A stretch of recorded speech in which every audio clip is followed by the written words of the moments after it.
Yayoi Kusama is probably the world's most famous female living artist. She's also incredibly versatile, being well known for her sculptures and paintings of pumpkins, her paintings of nets, and her installations, such as the Infinity Rooms at the Tate, which has proved incredibly popular. But here we have two early works that give you an insight into her practice from before her global fame. Red River Inside My Eyelids is from 1975. The title of the work references hallucinations that Kusama has suffered throughout her life. Indeed, she uses much of her practice to convey these hallucinations.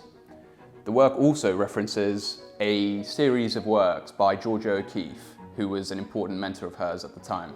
Fire is from 1952. It was executed before Kusama had moved to New York.